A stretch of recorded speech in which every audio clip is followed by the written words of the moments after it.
안녕하세요. 김유갑의 경제부동산입니다. 더 좋은 방송을 하도록 구독, 좋아요, 댓글 알림 부탁드립니다. 무주택자 큰일 났다. 방금 터진 엄청난 사태.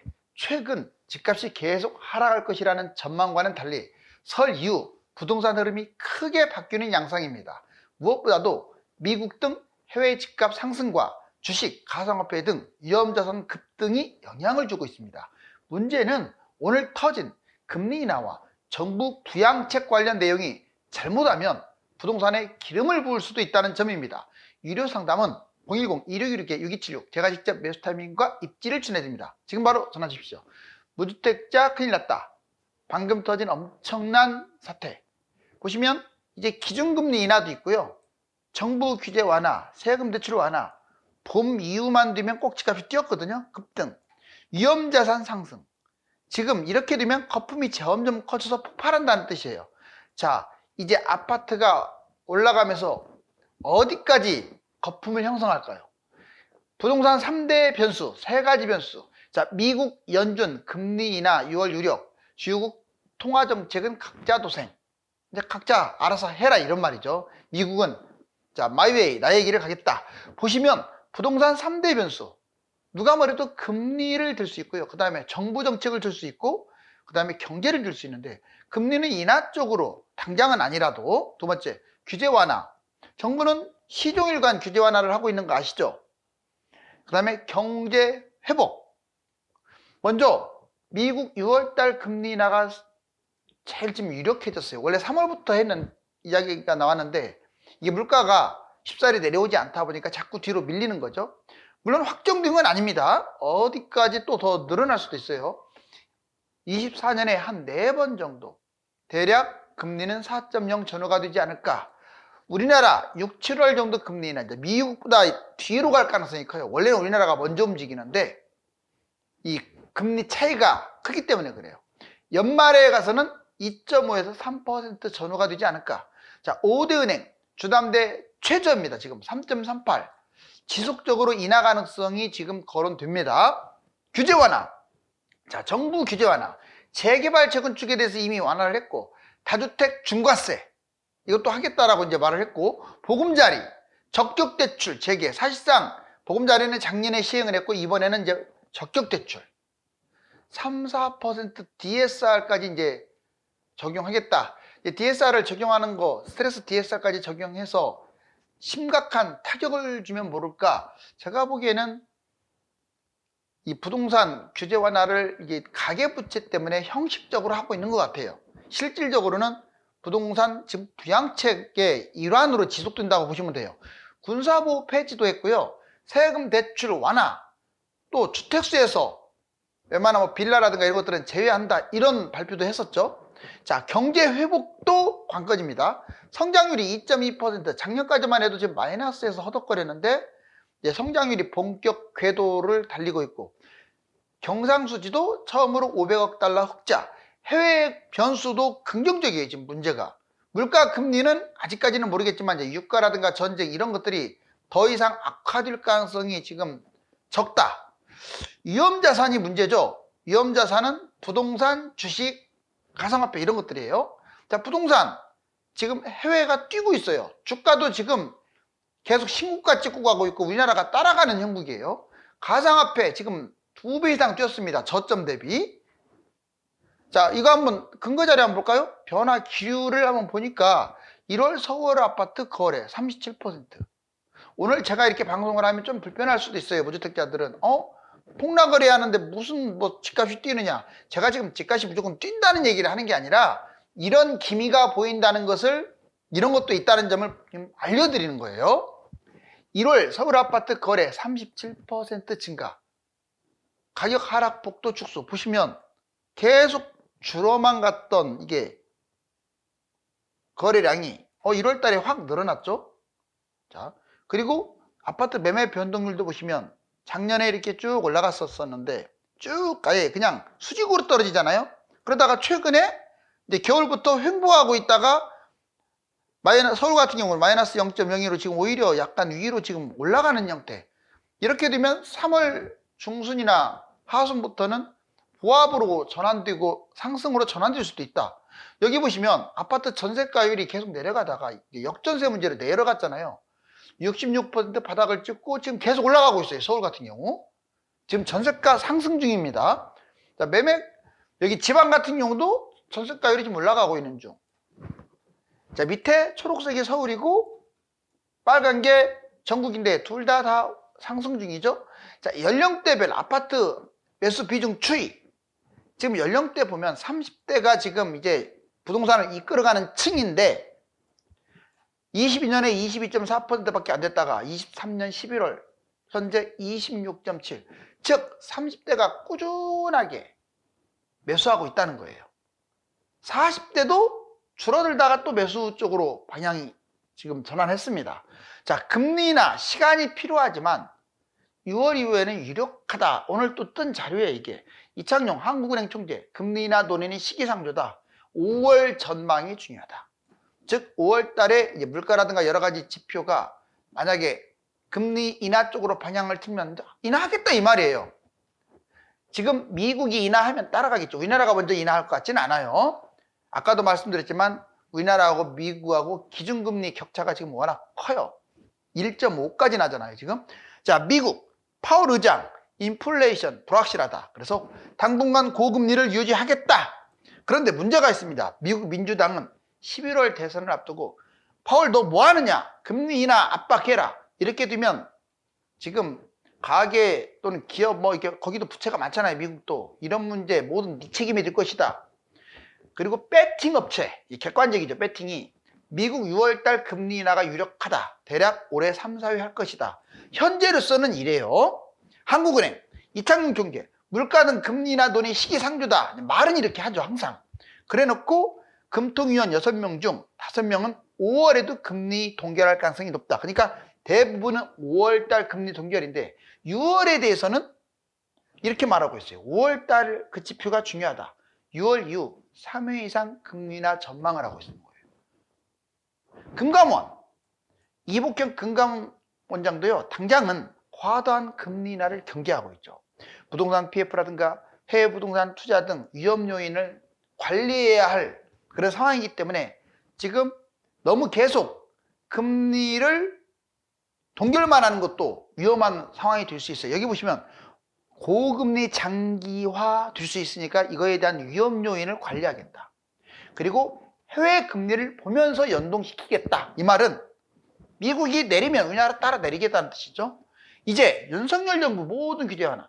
여기 보시면 항상 우리가 이걸 생각하셔야 돼요. 지금 뭐 PF 문제 있고 건설사 심각하고 미분양도 많고 집값 전체 지표도 별로 안 좋고 은행도 지금 흔들흔들하고 문제는 이게 경제 위기로 터져버리면 집값이 폭락하는데 경제 위기가 터지지 않고 그냥 다시 또 회복이 돼버리면 집값은 폭락하지를 않아요 절대로. 거기에다가 지금 윤석열 정부가 지금 사실상 규제 완화 부양책을 쓰고 있거든요. 시중일관 쓰고 있어요 지금. 그렇게 되면 부양책 썼을 때 규제 완화를 했을 때가 항상 바닥이었거든요. 뭐 꼭 지금이 바닥이라는 얘기가 아니라 이제 무조건 나는 폭락하니까 2년 있다 잡아야지 이런 생각보다 이런 요인이 있고 집값이 폭락한다는 주장을 하는 요인이 있고 지금 이러이러한 요인들이 지금 진짜 올라갈 요인도 되겠네. 제가 지금 상당히 중요한 얘기를 하는 거예요. 유튜브에서는 이런 말 안 해요. 왜? 올라간다고 하면 싫어하잖아요 대부분. 저는 올라가길 바라는 게 아니라 이 요인 저 요인을 다 같이 얘기해 주는 거예요. 여기 보세요. 규제 지역 해제, 조정 지역, 투기과열 지역 지금 사실상 다 해제됐잖아요. 강남 3구하고 용산 빼고는. 실거주도 필요 없잖아요. 두 번째, 분양가 상한제 해제하는 바람에 이제 신도시, 3기 신도시 외에 일부 지역 빼고는 다 분양가 상한제가 폐지됐어요. 그러니까 고분양가가 지금 많은 거죠. 분양가가 계속 올라가고 있어요. 군사시설, 그린벨트 이번에 엄청나게 해제했습니다. 혹자는 선거용이라고 하지만 제가 보기에는 무조건 선거용으로만 치부할 사항이 아니에요. 지역경제, 부동산 활성화 문제도 있기 때문에. 그 다음에 재건축 규제 철폐. 30년이면 다 재건축. 그리고 재건축도 대폭 완화시켰어요. 예전에는 용적률도 상당히 많이 받잖아요. 요즘은 이제 역세권 같은 경우는 그냥 뭐 웬만하면 허용. 재개발도 속도감 있게. 그 다음에 다주택자 혜택이 많습니다. 비아파트 주택수에서 뭐 제외하고, 중과세도 폐지하고, 뭐 신축 빌라 제외하고, 아직은 이제 이게 상황을 좀 봐야겠지만, 지금 정부 대통령령만으로도 되는 것들이 상당수 많죠? 금리, 대출 규제, 지금 보면 스트레스 DSR, 뭐 DSR 예외사항을 좀 더 강화시키겠다 해놓고 전세대출 다시 오케이 허락해버렸잖아요. 이제 말을 자꾸 바꾸는 거죠. 왜? 부동산 흐름이 너무 안 좋아져 버리면 안 되니까. 기준금리 동결시킬 가능성이 높고, 특례대출 사실상 이름만 바꿨지 뭐 신생아대출이라든가 그 다음에 적격대출 이렇게 지금 하고 있잖아요. 젊은 층 포함 무주택자, 다만 이제 집값이 뛰든 떨어지든 무주택자가 반드시 알아야 할 5가지, 이거 명심보감이에요. 이걸 잊으면 안 돼요, 절대로. 자, 먼저 첫 번째, 본인이 분양 여건이 좋으면요, 서울은 무조건 넣는 거예요. 3기 신도시, 서울은 다 좋아요. 3기 신도시도 좋고, 이게 공량이든 뭐든 간에.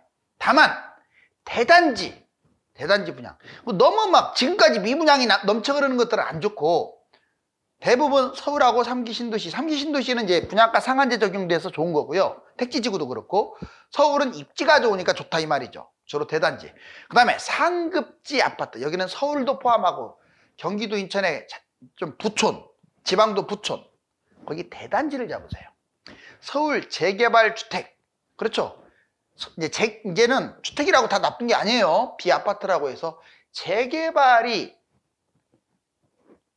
좀 속도가 빠르거나 아니면 당장은 아니라도 장기적으로 봤을 때 얘가 많이 뛸 곳들, 이런 것들을 한번 생각을 해봐야 됩니다. 장기간 무주택 금지, 정말로 이거 중요합니다. 아무리 뭐 인구가 줄어들고 공급이 늘어난다 하더라도 장기간 무주택을 유지하는 것은 치명적이에요. 웬만하면 집값이 올라가고 떨어지고를 떠나서 내 집 마련은 필요하다. 자, 비아파트는 웬만하면 하지 마세요. 아까 재개발 관련된 비아파트는 금지입니다. 자, 이번에 이거 진짜로 중요한 사항이에요. 2022년을 제외하고 8회 연속 여름 상승, 23년 포함해가지고 23년을 빼면 7회 연속 여름 상승. 보세요. 이게 진짜 신기해요. 이 막대 그래프는 거래량이고, 이 빨간색 보이시죠? 그래프. 이게 바로 시세인데, 자, 2015년부터 보자고요. 7월달, 이게 0인데, 이게 빨간색이 0입니다. 0. 근데 0 위에 점이 있잖아요. 7월달. 그 다음에 16년 7월달, 높네요. 그 다음에 17년 7월달, 역시 높네요. 자, 18년 7월달, 높고, 19년 7월달도 여기네. 와, 정말 많이 뛰었어요. 자, 그리고 20년 7월달 여기네요. 7월, 여름만 되면 폭등하지 않아요? 갑자기 폭등하는 건 아니고, 봄부터 올라가기 시작해서 여름에 꼭지를 찍고, 가을에 약간 좀 조정하는 듯 하다가 또다시 올라가는 거예요. 보시면 21년 7월달, 22년만 마이너스예요. 왜? 이때는 폭락했잖아요, 폭락. 그리고 작년 그러면 7월달은 어떠냐? 올라갔어요. 그럼 올해 24년, 지금 7월 이제 남았는데 3월 이후에 집값 어떻게 돼요? 자, 이거 보시면 7월달 다 쪘잖아요. 폭락장이 아닌 이상은 뛸 가능성이 높습니다. 이것은 데이터기 때문에 상당히 신빙성이 있어요. 자, 그 다음에 서울의 공급 부족이 심각하다. 특히 서울 경우는 경기도하고 인천하고 따로 구분해야 돼요. 서울은 제가 여러 번 전망이 밝다라고 얘기했는데, 괜히 뭐 서울이 밝다고 하는 게 아니에요. 보세요. 인허가도 줄어들고요. 착공도 줄고요. 분양도 줄고요. 준공도 주는데, 제가 서울이 지자체가 많잖아요. 시군구. 서울 땅이요, 우리나라에서 80번 안에도 못 들어요. 1000만 명 가까이 되는 서울 인구, 거의 5분의 1이 서울에 사는데 80등 안에도 못 든다고. 땅 크기가요. 얼마나 좁습니까, 서울이. 그 말은 거꾸로 말하면 희소성이 대단하다는 거고요. 집도 못 짓는다는 거예요. 서울은 웬만하면 그린벨트도 풀지 않습니다. 이번에 군사보호구역 풀기는 했다지만 그것도 한계가 있잖아요. 그렇기 때문에 꼭 명심하셔야 돼요. 그냥 경기도 신도시하고 단순 비교해가지고 비교하면 안 됩니다. 자, 인허가 서울 1.7만, 수도권 7.2만, 지방 11.6만인데 그 뒤로 확 줄었어요. 착공도 줄고 분양도 줄고 준공도 줄고. 이건 이제 여기 데이터 보시면 답이 나와 있습니다. 정부 부동산 3대 부양책. 아까 정부의 부양책이 상당히 많았었잖아요. 그거를 세 가지로 한번 요약하면, 먼저 윤석열 정부는 부동산 띄우기 다시 꺼낸 윤석열 정부. 이건 제가 한 말이 아닙니다. 뉴스에 나와요. 그런데 이해는 가요. 왜? 집값이 너무 많이 떨어지게 되면 이것도 문제거든요. 금융위기가 터질 수도 있고. 그래서 정부는 그거를 연착륙시키기 위해서 완화시키는 건데, 한술 더 떠서 제가 보기에는 부동산 띄우기가 맞는 것 같아요. 보세요. 부양책, 110 대책, 30년 이상 주택 안전진단 없이 재건축해라. 이거 그거 아닙니까? 엄청난 거예요, 이거. 두 번째, 지방 수도권 외곽 아파트 주택수에서 제외시켜버리겠다. 그러면 다주택자를 산판 나는 거예요, 살판. 그러면 이제 아파트 또 매입하겠죠. 자, 2020년 폐기. 그때 폐기됐던 단기 등록 임대, 이게 재도입됩니다. 임대주택 사업이 재도입된다는 거. 다만 아직은 아파트 제외라는 거죠. 대출 세금 완화, 무주택자 대출, 특례, 신생아, 정책 대출 지금 이번에도 많습니다. 1주택, 다주택, 취득세, 보유세, 양도세 다 완화시켰어요. 그 다음에 DSR 강화? DSR에서 핵심이, 물론 매매도 있지만 이제 전세대출이에요. 전세대출. 이거 폐지시켰잖아요. 다시 또 한다고 했다가. 전세대출을, DSR을 폐지해버리면 전세대출을 많이 받을 수 있기 때문에 나는 전세 살고 그 남은 돈으로 집 갭 투자하고, 이게 가능하다는 거죠. 자, 군사보호 완화, 이달 그린벨트 해제, 여의도에 837배, 공항 인접, 강남 3구, 특히 강남이 지금 꿈틀거릴 수 있고요. 서울공항, 성남비행장 아시죠? 여기가 지금 남동부의 핵심인데, 여기가 불타오르면 수도권은 다 불타오른다고 봐야겠죠. 침체지역 활성화, 낙후지역 균형 개발, 이런 명목하에 이 세 가지로 정리해 볼 수가 있어요. 그러면 한국 3대 위기 남아있어야 신중해야 한다. 다만 세 가지 위기도 있습니다. 여러 차례 반복했는데 우리나라가 직면한 세 가지 위기, 자, 이것 때문에 경제 위기 터져버리면 안 되잖아요. 건설사 부도, 은행 파산, 경제가 심각하다. 24년 2달 건설사 부도 5곳, 폐업 565곳, 대형 건설사, 중소건설사 PF 우발침이 심각하고, 부동산업 대출 레버리지 308%, 정말 어마어마한데 이게 위기를 초과했어요. 옛날에 경제위기 IMF 때를 초과했다고요. 은행 파산, 부동산 PF 대출 관련 금융부실 심각, 이금융권 저축, 상호금융, 새마을, 국채은행, 이런 데가 특히 취약하다 이거죠. 연체율, 고정이하 여신, 경제위기 때를 초과했다. 지금 모든 것들이 경제위기 때를 초과했다는 건데 그만큼 상황은 안 좋아요. 경제도 심각해요. 한국이 경제 저성장의 늪에 빠져서 2.1%도 낮은 성장률이에요. 노동생산성 OECD 평균 76%밖에 안 되고요. G7 선진국의 60% 수준밖에 안 돼요. 똑같은 일을 해도 생산성이 낮아요. 저출산, 고령화, 10년 내에 한국이 소멸될 위기에 놓여 있기 때문에 특히 차별화, 자, 인구라든가 산업, 여기가 취약한 곳들은 집을 사서는 안 돼요. 마지막으로 분양 물량 급감, 분양 급증. 여기 보시면 분양 계속 뚝 떨어지는 게 보이죠? 23년에 와가지고 지금 이렇게 아예 사선으로 떨어지네요. 그 다음에 평당 분양 가격이 얼마나 올랐느냐. 자, 2001년부터 23년까지 나왔는데 꾸준하게 올라가는 거 보세요. 이 까만 게 서울입니다. 이 노란 것 전국도 많이 뛰었지만 서울이 전국을 압도하고 있죠. 그럼 이게 앞으로 갈수록 더 벌어질까요? 더 벌어집니다. 이건 다른 나라 사례를 보면, 다른 나라 선진국 사례를 보면 선진국에 가장 잘 사는 도시하고 그 다음에 평범한 도시라든가 지방하고 비교를 하면 집값이 게임이 안 돼요. 더 벌어질 가능성이 커요. 자, 여기 보시면 군사보호구역 완화, 세금 대출 규제 완화, 재건축 재개발 완화, 주택수 제외, 여기에다가 금리 인하까지.